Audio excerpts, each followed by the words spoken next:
صباح الفل عليكم، صباح السعادة، صباح الهنا، صباح الرضا يا رب. احنا النهارده ذبحنا كده إيه من الفراخ اللي كانت فاضله. شوف لو فاكرينها كانوا فاضلين منها التلاتة دولت، انا ذبحتهم. هم خدوا اوزان كويسه خالص، بس طبعا النبي ما شاء الله حاجه جميله. ونجحتهم يعني خلاص نضفت ونجحتهم، بس بسم الله ما شاء الله. نوريكم الاحجام بتاعتهم. لما قعدوا شويه خدوا احجام كويسه خالص، بس طبعا النبي جمال. فانا نضفتهم ونجحتهم. ده محلول النجع بتاعهم. هو عباره عن ميه بملح بليمون بدقيق، وسايباه. يعني انا منضفاهم من ساعه الصبح وكده، قعدوا حوالي ساعتين فيه. فطبعا احنا نضفناهم، فمعقول يعني ما نتغداش منهم النهارده؟ لا، فاحنا هناخد واحده من دولت. بسم الله ما شاء الله كده، اللهم صل على النبي. بكل حاجاتها عشان ننضف. حتى كل حاجه فيهم بقت كويسه، يعني ما شاء الله جميل خالص. وهنكمل معاكم. هنعمل من النهارده يعني غدا محترم منهم، وجنبهم شويه رز كمان محترمين خالص خالص خالص. انا كده حضرت اهوت هنا عشان ننزل الفرخه بتاعتنا. انا كده حطيت الميه بتاعتي والبصلايه والطماطمايه وورق اللوري والفلفل والكمون المبهر، وخلاص الميه غلت بتاعتنا. هننزل فيها بالفرخه بتاعتنا. بس قبل ما ننزل بالفرخه بتاعتنا، انا هنا حطيت الصينيه ديت فيها ميكس كده زيت على زبده. هننزل باللسان العصفور ده بقى، اللي هو البطل بتاع الحلقه بتاعت النهارده. انا النهارده عامله يعني حاجه مختلفه كده من الرز. بس طبعا يعني الاول هننزل بلسان العصفور. تمام. انا جايبه عبار لسان عصفور، عبار شعريه، عبار رز مصري من بتاعنا. تمام. كلها بنفس الحاجه. انا معبره بنفس الحاجه. كوبايه عندك، موجع، اي حاجه عندك مفيش مشكله. تمام. وهنجلد ده شويه بس صغيرين. انا حاطه سمنه وزيت كتار عشان يتجلد وياخدوا كويس اللون اللي هم عاوزينه. وبعد كده انا هنصفي السمنه او الزيت اللي تبقى زياده. فانا هنسيب ده كده على مهله ونيجي الناحيه التانيه. انا غسلت الفرخه بتاعتي كويس اهيت، وهننزل بيها. تمام. بكل محتوياتها، ونسيبها تستوي كده على مهلها. وايدينا طبعا لسان العصفور بتاعنا هياخد بس لون خفيف كده. وبعدين هو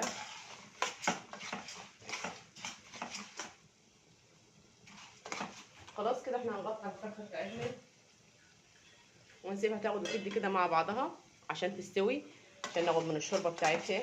نزود النهارده اللي هو حاجه يعني مختلفه كده زي رز، بس حاجه كويسه خالص، كوكتيل من كل ديت. تمام اهوت.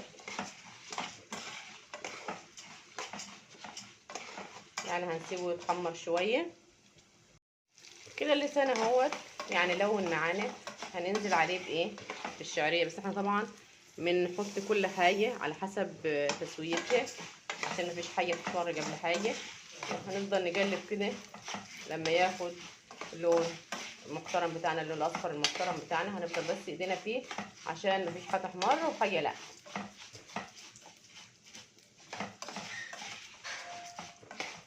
اهوت. انا اخترت الصينيه نعمل فيها، لان الرز بتاعنا النهارده او الكوكتيل الرز بتاعنا ده النهارده هيتعمل كده على مرحلتين.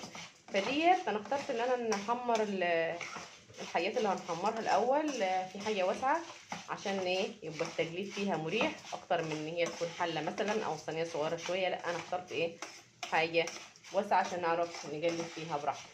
تمام. هنخلص خالص ونسيبه لما اللون ناخد اللون اللي احنا عاوزينه، وبعد كده نكمل كده. اللسان والشعريه اخدوا لون محترم اهو. تمام. يعني لو حابه نجرس عليهم حبه كمان او نغمق حبه كمان، بس انا موجود ده كده كويس. هننزل بقى بالرز بتاعنا. انا غسلاه اهو ونجعاه، يعني غسلاه بس قصدي سوري.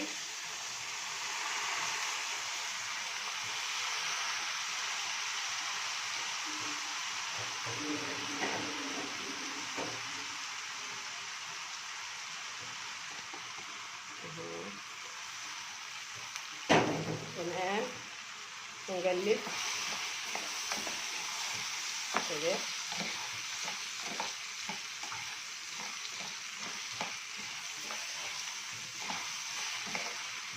ده تغيير يا جماعه من الرز كل يوم. ده حاجه مختلفه شويه. انا هسيبه كده. هو كده بقى يعني هيبقى حبايه وحبايه، حاجه فاتحه وحاجه غامقه. بس اهو انا كان ممكن نحط الرز من غير ما نغسله، بس ما ينفعش طبعا. فده كده ايه مع بعضه، هنسيبه بس عشان يتشوح شويه. تمام. وبعدين هننقله مع جنب على جنب، ونكمل بقيه الايه الوصفه بتاعتنا. لسه هنقلبه كمان حبه كده معاكم. كده شوحت الرز تشويحه كويسه، نشفته من الميه بتاعته عشان يستحمل لما نخلص الخطوه الثانيه. تمام. خلاص كده، خلاص كده هنجيله، ولما نخلص ايه الخطوه الثانيه نرجع. احنا كده معاكم الخطوه الثانيه. جبت حله فيها شويه زيت، ونزلت عليها ببصلايه كده متوسطه. تمام. هنشوحها تشويحه كده محترمه، خليها تدبل معايا عشان نعرف ننزل على بالبهار بتاعنا عليه. عفوا.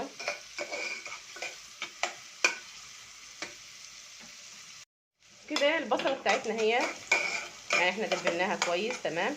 هننزل عليها بايه بقى؟ ده معايا البهار بتاعنا، معلقه بابريكا، معلقه كمون مبهر، معلقه فلفل اسود، معلقه كركم، ورقه اللوري، عود كده ايه من القرفه. هننزل عليه ونشوح ده كله كده مع بعضه. تمام. احنا عايزين لون كويس للرز بتاعنا. تمام. هنشوح ده تشويحه كده محترمه، يعني بسم الله ما شاء الله اللون كويس خالص، ولسه كمان اهو.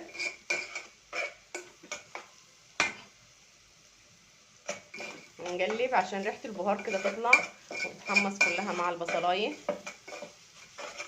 تمام.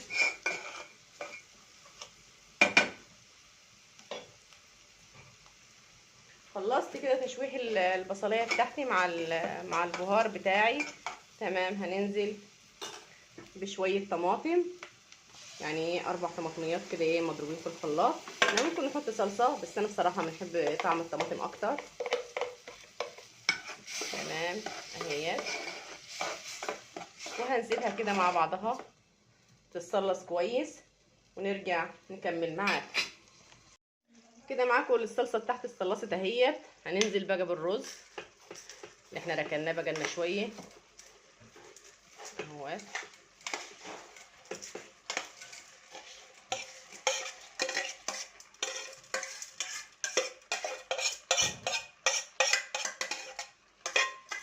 ننزل كده، ما نخليش حاجه خالص خالص خالص اهو.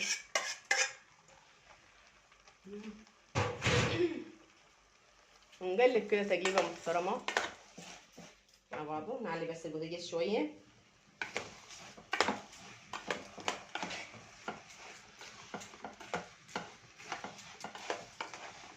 ما شاء الله يا جماعه ريحه الصلصه بتاعته رهيبه رهيبه. ماشي. وهو تغيير، واكيد هتنبسطوا بيه ان شاء الله. تمام. خلاص كده احنا كده خلصت. هناخد بقى ايه شويه من الشوربه. هناخد بقى شويه من الشوربه ديت. ولو ما فيش شوربه تقدري تحطي مرقه دجاج عادي، ما فيش مشكله، يعني ما تغضبيش على حاجه.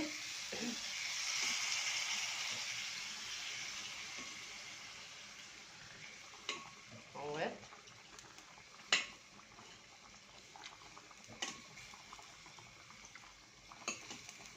ومش هنملح طبعا، احنا الشوربه بتاعتنا متملحه وكل حاجه متظبطه خلاص. مش هنملح، نظبط بس الملح. هنزود الشوربه شويه، يعني مش هتبقى بالظبط معيار الشوربه بتاعه الرز، لا هتبقى زياده شويه طبعا عشان لسان عصفور، فاهمين طبعا. ونقلب ما شاء الله اللهم بارك. يا ريت حبايبي لو وصلتوا معايا لحد هنا ما تنسونيش بلايك جميل وكومنت جميل كده زيكم، وصلوا على النبي التعليقات عشان يوصلكم كل جديد اهوت. كده انا خلاص. هنحط كمان شويه شوربه كمان بس كده. تمام. وهنغطيه ونسيبه بقى كده ايه يستوي براحته. كده معاكم الرز اهوت استوى خالص. بسم الله ما شاء الله. الطعم يا جماعه والريحه رهيبه رهيبه. هو ما فيش اي افتكاسات، هو تسويه الرز العادي. ولو يعني انا خلاص هو غلى وقلبته تقليبه، وبعد كده خلاص وطيت عليه وسبته يستوي على مهله. والحمد لله هو كده خلاص استوى. بس يعني الطعم وريحته جميله جميله جميله، يا ريت تجربوه. وبكده يا حبايبي نبقى انا خلصت الرز بتاع شايفين مفلفل خالص خالص خلاص، والريحه تحفه والطعم بسم الله ما شاء الله، اللهم صل على النبي. بسم الله الرحمن الرحيم. جميل جميل جدا. حتى احنا لازم نتعب على الحاجه عشان بعد كده واحنا بناكلها تبقى طعمها كويس. مهما يكون الجو حار احنا بنحب نستطعم الحاجه، ولازم تبقى الحاجه طعمها كويس. ما بقاش طعمها كويس احنا مش هناكلوها. يا ريت تجربوا الرز بالطريقه ديت، وان شاء الله يعجبكم، وتقول لكم ايه، وتقولوا لي رايكم ايه في كومنت جميل، وصلوا على النبي في التعليقات عشان يوصلكم كل جديد. وما تنسوش تعملوا لايك للفيديو.